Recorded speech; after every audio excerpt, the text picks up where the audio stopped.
In October of 1929, the most devastating financial collapse in modern history took place. After a period of great economic prosperity, a chain reaction of negative financial events caused the US market to implode. This led to severe unemployment, drastic deflation, and for general hardship to occur in almost every single country on the planet. And it kicked off the Great Depression, a period of turmoil that lasted more than 10 years. But what if this scenario wasn't just a part of history? What if we're on the way to living through a similar global crisis? Well, according to some of the world's foremost financial analysts, a similar crash is just on the horizon. Experts have called it the everything crash or the biggest bubble in history. But the scary truth is that this might not be something that could happen in the near future. Instead, we might already be living in the opening pages of this terrifying financial story.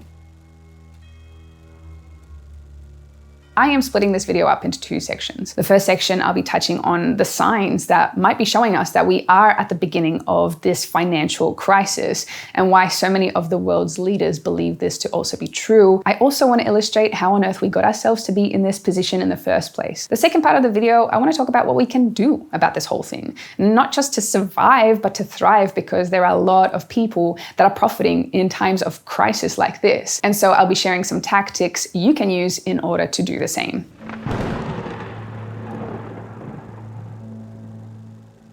If you've been watching the news lately, you've probably seen that people are quite worried about the financial economy right now. We have inflation that is at record heights, the crypto market is crashing, the price of goods and services is sky high, and the stock market is kind of being called a train wreck. So how did we get here? Well, this is the Cliff Notes version of what happened over the last 2 years. After the global health crisis in 2020, governments took drastic action to try and salvage the world's economy. To stimulate the economy, they turned on the money printer and started printing cash like crazy, as well as massively dropping interest rates to allow people to borrow more money. This caused the price of housing to explode over the last 2 years. And it also caused a flood of money to pour into the stock market, causing many stocks to become massively inflated in value. For example, Tesla became more valuable than the 9 biggest car companies on the planet combined, even though Musk's company sells only 1% of the world's supply of cars. But this inflationary insanity continued in things like crypto, digital art, and NFTs. People began throwing insane amounts of money on JPEGs of monkeys, penguins, and rocks. The world's most expensive NFT was sold for $69 million,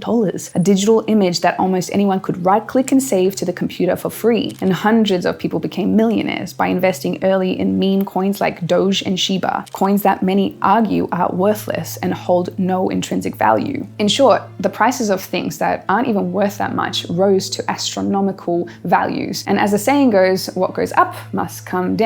And over the last few weeks, we've seen the start of the downward spiral. With inflation and prices getting so out of hand, governments around the world have recently begun to increase interest rates. When interest rates go up, it makes borrowing money more difficult, and global financial markets don't like this at all. Less borrowing means less spending, means less flow. Since our economy depends on flow, this causes the value of stocks, housing, and basically everything else to drop. And because value is dropping, it causes investors to sell and get out of the market, which in turn continues the downward trend as more money is swept out of the system. It's like a vicious cycle. Markets start to drop, so more people sell, which causes more of the market to drop, which causes more people to sell, and so on and so on. Every time there's been a bubble in history, this is exactly the trend that's caused it to burst. So I want to look at now how big of a bubble we might be in and how big of a collapse we might be soon facing off with. Before almost every large collapse in history comes a massive boom before it, when the value of assets become inflated before eventually bursting. But how do all these things compare to the market right now? This right here is where we are today. And when you compare this massive bubble to what things look like in 1929, 2000, and 2008, you'll probably see the scale of the problem we might be facing. If this bubble bursts, it's going to be catastrophic. The numbers all point to the fact that we could be facing off with some serious troubles up ahead, and there's a lot of financial world experts that are talking about how bad the situation actually could be. Billionaire Ray Dalio believes the coming crisis will be worse than 2008, a collapse that caused millions of Americans to lose their homes and bankrupted the nations of Greece and Iceland. Elon Musk has said at the very least we've entered a recession that could last 18 months. And personal finance expert Robert Kiyosaki is even more pessimistic about the whole deal, stating that we are in the biggest bubble in world's history that's destined to implode very soon. None of this really sounds like the best news to me.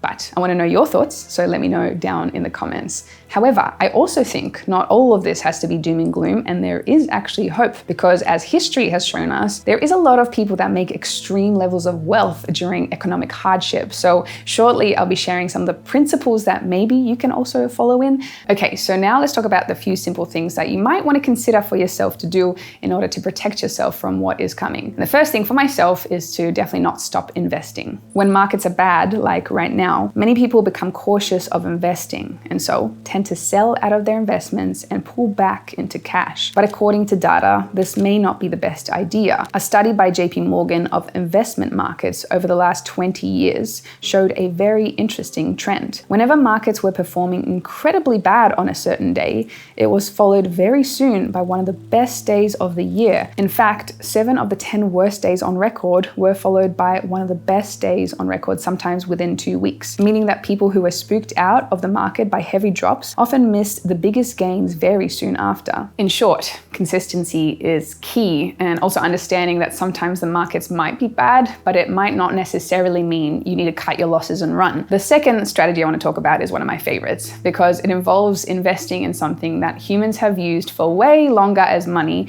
than anything else. Humanity has trusted gold as a means of exchange for thousands of years, at least as far back as 2,500 years, when the first gold coins were produced during the time of King Croesus of Lydia. And according to more recent historic data, there are good reasons we should trust it as well, even in a time of modern economic collapse. In 8 out of the last 9 stock market crashes over the last 50 years, gold has performed much better than the markets themselves, in most cases gaining in value, while the stock market was losing up to 50% of its worth. And although silver has tended to lose value during these crashes, it's generally lost much less than the markets have. Meaning, if everything is on a downward spiral, silver will likely result in a much smaller dent in your net worth than if you just put your trust in banks or in stocks. In other words, when we lose faith in intangible assets, we tend to turn to things that we've trusted much longer than we've trusted stocks or NFTs. And just quickly, if you are looking for a place to securely buy and store your gold in Europe,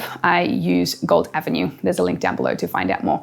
And also hit the like button if you enjoy investing in precious metals as much as I do. Lastly, if there is a big crash coming, there's one more thing that you can do to protect yourself. And it might be the simplest strategy of all. Those who are hit the hardest during crashes are almost always people who diversify very little. If you're an all-in on stocks and the stock market goes down, all your wealth will go down with it. Or if everything you own is crypto and the crypto market tanks, your entire portfolio will go up in smoke. Diversification over multiple asset classes will allow you to weather any storm as best as possible and be the best guarantee that you won't be wiped out if one part of the market goes bad. And even though famous investors like Ray Dalio believe that cash is trash, there are even times when holding a percentage of your portfolio in fiat might be a good idea. Because when prices hit rock bottom after a bubble bursts, having liquidity in order to be able to buy in on the cheap has been how some of the biggest fortunes on earth have been made. In the end, nobody really knows what is going to happen in the market.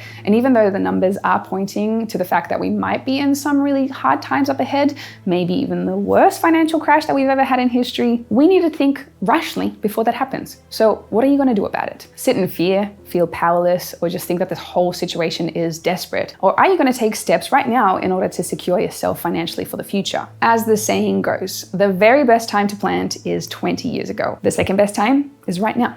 Just don't leave it too late for your own wealth tree to be planted. Thank you so much for watching. If you enjoyed it, please make sure that you comment, like, subscribe. Also, if you'd like to learn more valuable financial lessons wrapped up in beautifully written stories, then check out our newsletter link down below. Over 65,000 people and counting have joined us there. And lastly, we have a pre-sale right now, 30% off our coming up course, which is teaching you more about how to become financially free. There is a link in bio for that as well, and I will see you in the next one.